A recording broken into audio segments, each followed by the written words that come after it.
الحمد لله نحمده ونستعينه ونؤمن به ونتوكل عليه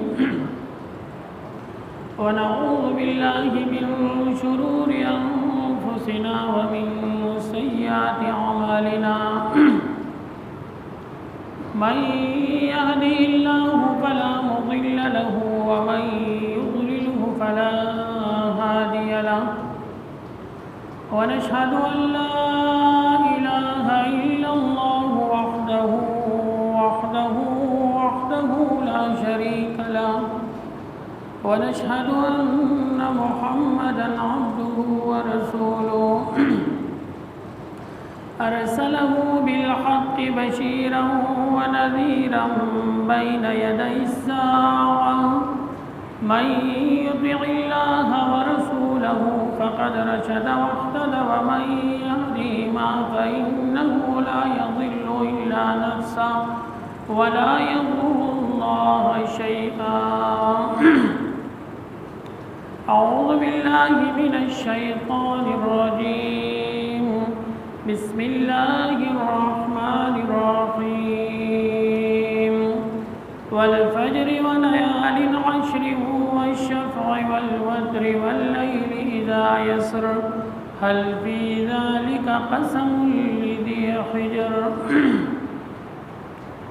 أما بعد دا اللہ جل شانو دا کلام دا سورہ فجر کم آیاتنا چی موضوع استل ادیت کہ اللہ جل شانو دا ذی الحج فخاص رز و شپو بانی قسم خوری زمون دا دیر ورزن موضوع خبل را روان دا دا معاملات و دا اخلاقیات پبارکی و چونکہ دا ذی الحج میاش شروع کی دن کی دا او دا دے میاش دی دا اللہ تبارک و تعالی سرا دیر لوی قدر دے دا دے خپل احکام دی نو انشاءاللہ دا دو جمعے با دا ذی الحج پبارک عرضو کو او بیا با انشاءاللہ خپل زوڑ مضمون تا انشاءاللہ واپس رازو دا اللہ تبارک و تعالی کلام سورہ فجر کی اللہ جل شانو پا یو خاص وقتنو باندی قسم خوری والفجر قسم دوی پا سحر باندی ولیال عشری ولس شپو باندی والشفع والوتر وجفت و پتاق باندی واللیل اذا یسر و حق شپا چاگا تیری دن کی دا تیری گی دا اللہ تبارک و تعالی دا کلام اسلوب دا سیدی چی پا کم سیز باندی اللہ جل شانو قسم خوری نو اللہ لدہ باور ورکولو دا پار دا قسم ضرورت نشتا مونگا چی دا خپل خبری تاکید کو چالا باور ورکو نو بیا زمونگا آخری حد قسم اخرو بلا باندی یقینو کی خدا اللہ دا کلام اسلوب دا سیدی چی اللہ تبارک و تعالی پا کم سیز باندی قسم اخری نو دا دی خبری نخد چی اللہ جل شانو پنیز باندی دا وقتنا دا ٹیمنا دا ورزی دا قابل قدر دی قابل عظمت دی نو دا اللہ تبارک و تعالی پا دی ورزو پا دی ٹیمنا چی قسم خوری نو دا دی مطلب دا دی چی دا ذی الحج دا ورزی اوشپے دا اللہ تا دیر زیادی محبوب دی او دا اللہ تبارک و تعالی دا بندہ سر دیر زیادہ مینہ دا دیر زیادہ دا بندہ سر دا اللہ محبت دیر زیاد تے او اللہ تبارک و تعالی بندہ تگوری چی کل ہم دا بندہ دا اللہ تبارک و تعالی نا پہ اڈڑ ماندی شی دے پا دنیا ورپسی شی پا مال دولت ورپسی شی پا نور سا ورپسی شی نو اللہ جل شانہ والا داسی وقتونو ٹیمونا مقرر کری چی زان طرف تا بیارا متوجہ کی لکا ٹول کال سڑے پا دنیا کی لی جائی اللہ رمضان المبارک دا غد پارا مقرر کری زان تے بکرا متوجہ کی بیا دا غین بعد انسان پا دنیا کی لی جائی دا دنیا مصروفیاتی ٹیم نہیں اللہ طرف تا رجحان دیر نہیں نو د ذی الحجې دا ورځ او شپې الله مقرر کړي چې دا بنده بیا ځان ته متوجه کی چې دا دن بنده دنیا ته مایل کېږي خو چې ټول د دنیا نه شي څه پکې الله طرف ته متوجه شي. نو دا ذی الحجې دا ورځې او شپې دا ډېرې قابل قدر ورځې او شپې دي. او د هغې وجه دا د علما فرمایي چې په دې کې الله تبارک وتعالی داسې خاص احکام مقرر کړي چې هغه په ټول کال کې په نورو ورځو کې نه ادا کېږي. لکه د حج احکام دي هغه د دې ورځو نه علاوه په ټول کال کې یو سړی عرفات ته لاړ شي، یو سړی مزدلفې ته لاړ شي، یو سړی مینا ته لاړ شي او یو سړی د حج نور احکام کول غواړي نه ادا کېږي. بلکې که د ثواب په نیت دغه عرفات او مینا ته ځي نو الټه بدعت او ګناه دی. خاص دا ورځې د دغه عبادت لپاره خاص دي. نو د دغه بنا باندې الله تبارک وتعالی دا ورځې دومره غوره او بهترینې ګرځولي چې عام مخلوق او عام خلق چې کم حج نه دي تلي هغه هم د فضیلت او ثواب نه محروم نشي. او د دې ورځو شپو مبارک نبی کریم صلی الله علیه وسلم د حدیث مفهوم دی. فرمایي چې هیڅ ورځ داسې نشته چې الله تبارک وتعالی ته عبادت محبوبی علاوه د دې ورځو نه علاوه د رمضان مبارک نه، یعنی د رمضان مبارک د میاشت نه علاوه داسې ورځې او شپې نشته چې الله تبارک وتعالی د پاغې کې عبادت محبوب وي د دې ورځو په مقابله کې. او دا د ذی الحجې لس ورځې ان شاء الله امید دی چې یا د نن مازدیګر نه شروع شي دا شپې که نن ماښام میاشت ښکاره شوه نو د نن نه به د ذی الحجې د ورځې او شپې شروع شي، او که نن ښکاره نه شو نو د سبا نه نو د دې ورځو عظمت په دې باندې ځان پوهه کول پکار دي چې څومره قدردانې ورځې او شپې دي. او بیا نبی کریم صلی الله علیه وسلم د حدیث مفهوم دی. فرمایي چې کم یو سړي باندې قرباني واجبي، صاحب حیثیت سړي په هغه قرباني واجبي، نو هغه له پکار ده چې هغه نوکونه او ویښته دا نه کټ کوي. دا نه کټ کول مستحب دي د هغې چا دپاره چې کم خلق قرباني کوي. خو زمونږ استاد محترم مفتی تقی عثماني صاحب دامت برکات هغه فرمایي چې کچري په چا باندې قرباني نه وي هم او د هغه زړه دا تمنا کوي چې ارمان زما سره د قربانۍ پیسې وي او زما طاقت رسېدې نو ما به هم قرباني کړې وه، نو فرمایي که دغه سړی هم په دغې مشابهت کې نوکونه او ویښته پرې نه کړي تر د قربانۍ د وخته پورې، نو انشاءالله هغه ته به هم الله جل شانو دا ثواب ورکوي. دا د الله تبارک وتعالی په بنده باندې مهرباني ده او فیاضي ده د الله جل شانو. او بیا د دې ورځو شپو مبارک نبی کریم صلی الله علیه وسلم فرمایي چې په دې شپه کې الله ته عبادت ډېر زیات محبوب دي. دا شپه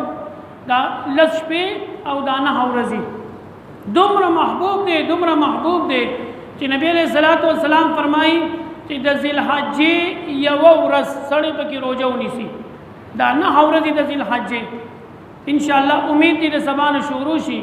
نو د ذی الحجې د یوې ورځې روژه دا د یو کال د روژو برابر ثواب میلاویږي.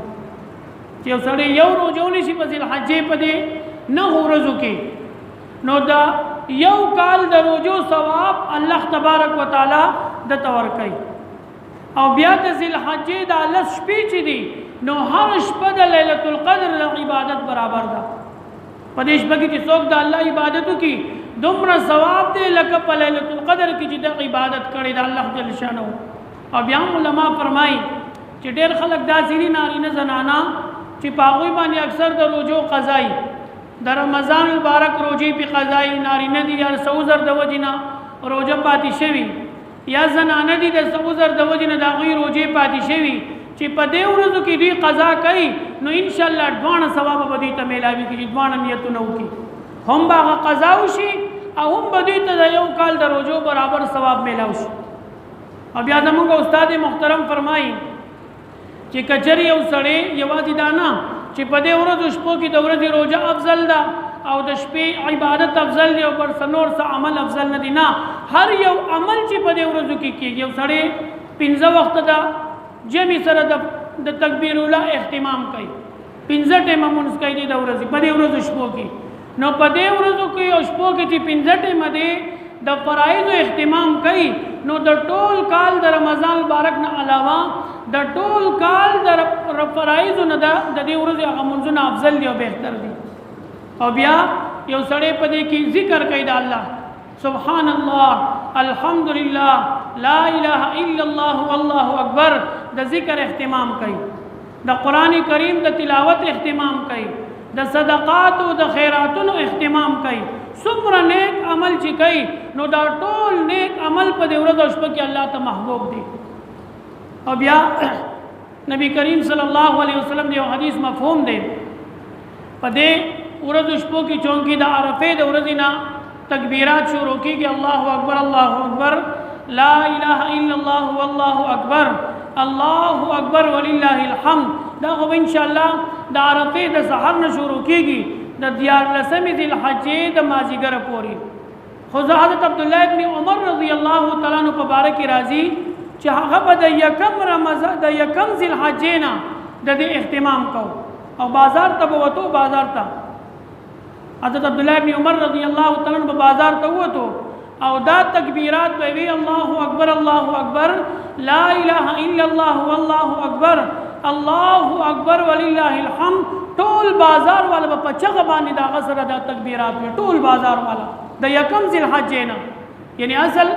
واجب عمل خدا عرفه د سحر نه شروع کیږي خود دې تکبیرات او ثواب د یکم ذی الحجې نه جاری شي. یعنی که وسړی د یکم ذی الحجې نه د دې تکبیرات او اهتمام شروع کی ځان له مستقل د دې ذکر کوي الله اکبر لا اله الا الله والله اکبر الله اکبر ولله الحمد نو مستقل د ثواب ملاويږي. نو زما عزتمندو یو خو د الله تبارک وتعالى احسان دی په مونږ باندې او زمونږ سره مینه ده ځکه چې دا ورځ د حجیانو د لپاره خاصه د غوی د اعمال او د افعال د لپاره. خو ډیر خلک داسې دي چې هغه د عذر د وجې نه حج ته حاضر نشي یا د حج د تلو طاقت د غوی نه کیږي نو الله تبارک وتعالى په کور کلی کې مغه د ثواب نه محروم کینا. اوس بد نصیب دی هغه سړی چې هغه ته په کور کلی کې دا ثواب ملاويږي او دې د ثواب نه ځان محروم کی. نو یو خو په دې ورځ شپو کې د عبادت او اهتمام په کثرت سره کول پکار دي. کله چا طاقت رسی او د ذی الحجې دا نه روزيونی سي نو ډېر افضل دي بهتر دي د نه کالو د روزو ثواب د ته ملاويږي. او بیا د نهم ذی الحجې روزه هغه د یو کال د روزو ثواب او د 2 کالو مخکینی رستنی ګناي صغیره ټول الله معاف کوي. دومره لوی انعام دی د الله تبارک وتعالى. نو یو خو په دې ورځو کې د روزو اهتمام پکار دی. کسړې ټول نشي نیوي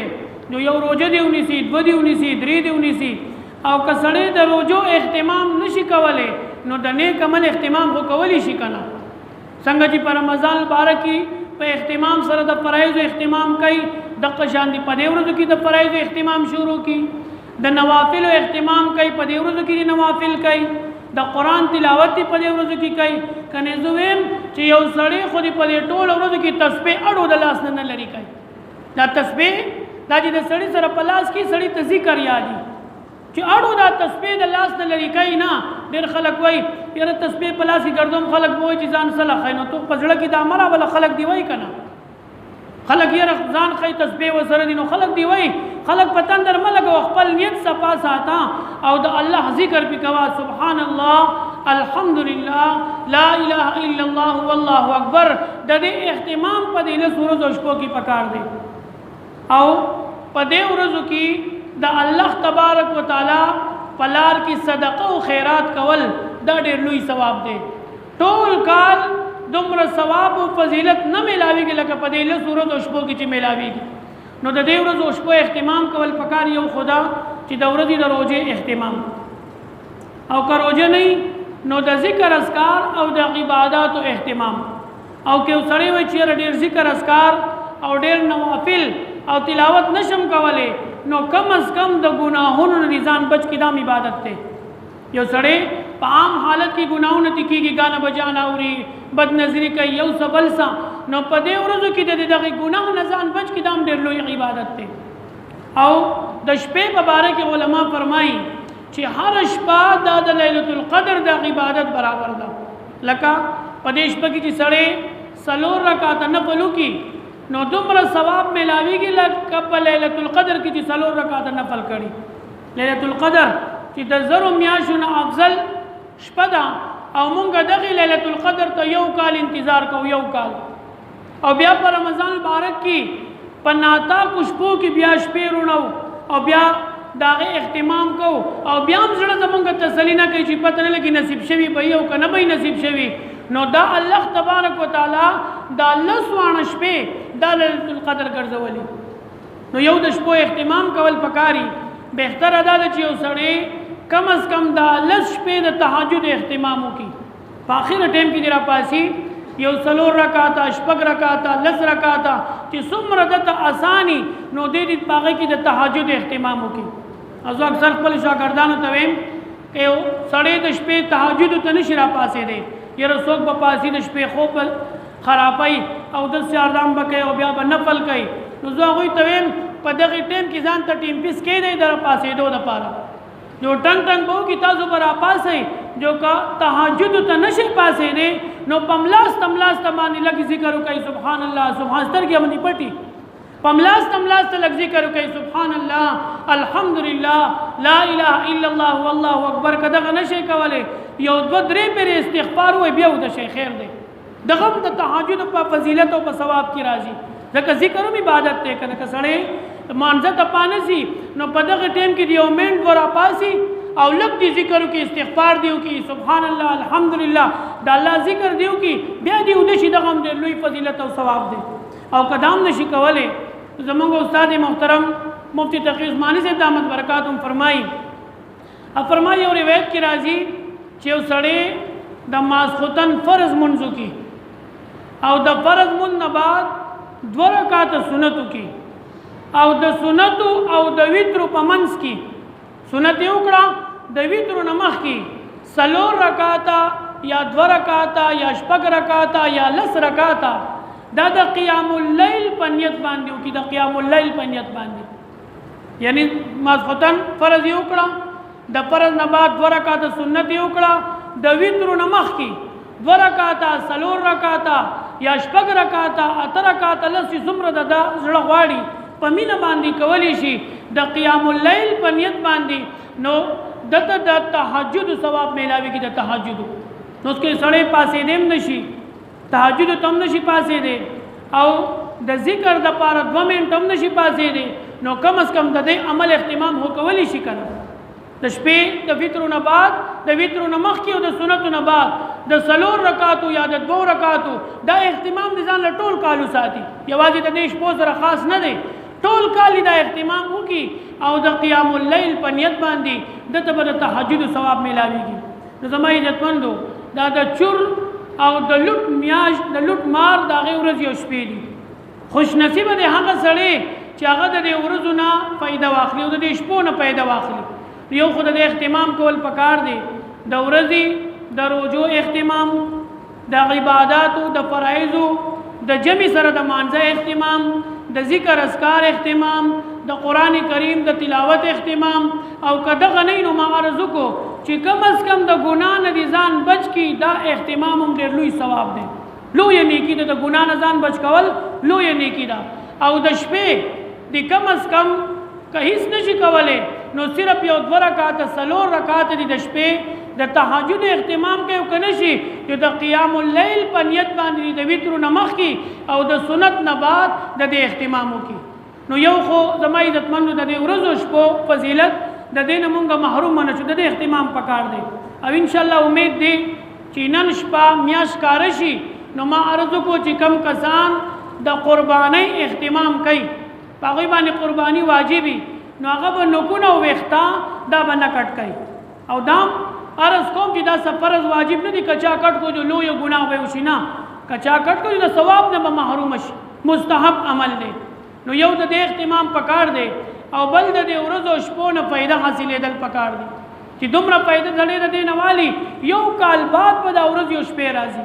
او نبی علیه الصلاۃ والسلام د حدیث مفهوم دی چې الله تبارک وتعالی ته په دې ورځو شپو کې چې نیک عمل څومره محبوب دی، څومره خوښ دی، نو علاوه د رمضان المبارک نه نور ورځ او شپې داسې نشته چې الله ته د هغې عبادت محبوب دی او خوښ دی. او د دې وجه سره د ما عزتمندو ما عرض وکړو چې الله جل شانه د حجیانو سره په هغوی باندې رحمتونه نازلوي، رحمتونه دومره رحمتونه نازلوي. حدیث کې راځي فرمایي چې کله حجیان عرفې ته لاړ شي، د عرفې کې حاضري وکړي، نو الله تبارک وتعالی فرمایي چې څومره ګناهونه تا راوړي، څومره ستا طاقت وي، څومره ستا وسي، د سمندر د زګمره ګناهونه، د ځمکې د ریزو ریزو برابر ګناهونه، څومره چې ستا زندګي ورځ او شپه کې تا څومره ګناهونه کړي، د هغې سره تو راغلی ما ته توبه وباسې، ستاسو ټول ګناهونه معاف کوم. خو چې کم خلک نه یې تللی، نو په دې مشابهت الله تبارک وتعالی په هغوی باندې مې احسان کوي، د هغوی ګناهونه معاف کوي. زما عزتمندو عرض مې دا کوو چې یو خو زنانه ماشاءالله په دې اعمالو کې ډېرې تکړه وي، هغوی د روژو اهتمام ډېر کوي. نو که فرض که هغوی د روژو اهتمام کوي او پاسي، نو که مونږ روژې نشو نیوې، نو کم از کم د تهجد اهتمام خو وکړو که نه. او که دغه هم نشو کولی، نو په ځان باندې دا لازم کوي چې بھائی زه چې کله شپه شي، نو یو خو به د قیام اللیل اهتمام کوم، او یو به 10 منټه زه الله له ورکوم په دې شپه کې، ډېر هم نه 10 منټه صرف په دې 10 منټه کې به د الله ذکر کوم، سبحان الله، الحمدلله، لا اله الا الله والله اکبر، یا به د قرآن کریم تلاوت کوم، او یا به یو 2 رکعات او 4 رکعات نفل کوم چې د دې ورځو شپو د فضیلت او د برکت نه محروم نشم. او دا ما عرض وکړو چې څنګه د ذوالحجې میاشت داخله شي، نو د اولنې ورځې نه د تکبیراتو اهتمام کوئ، الله اکبر الله اکبر، لا اله الا الله والله اکبر، الله اکبر ولله الحمد. او د عبدالله ابن عمر رضی الله تعالی عنہ په دې حدیث عمل کوئ چې هغه به د 1 ذوالحجې نه د دې تکبیراتو اهتمام شروع کو، او واجب عمل به انشاءالله د عرفې د سهار نه شروع کیږي. نو که مونږه د دې نیک اعمالو د کولو اهتمام وکړو، نو الله به مونږ د هغې نعمتونو مسرور کی، هغه نعمتونه به په موږ باندې راوورئ کوم چې الله جل شانه په حاجیانو باندې په عرفات کې، په مینا کې، په مزدلفه کې، په دې کې الله تبارک وتعالی راوورئ. الله دې موږ په دې ورځو شپو کې د اعمالو توفیق را نصیب کړي، او الله دې موږ د هغې فضایلو او د هغې انعاماتو نه محروم نه کړي کوم چې الله جل شانه په حاجیانو باندې او په اهل احرام والا باندې نازلوي. واخر دعوانا الحمدلله.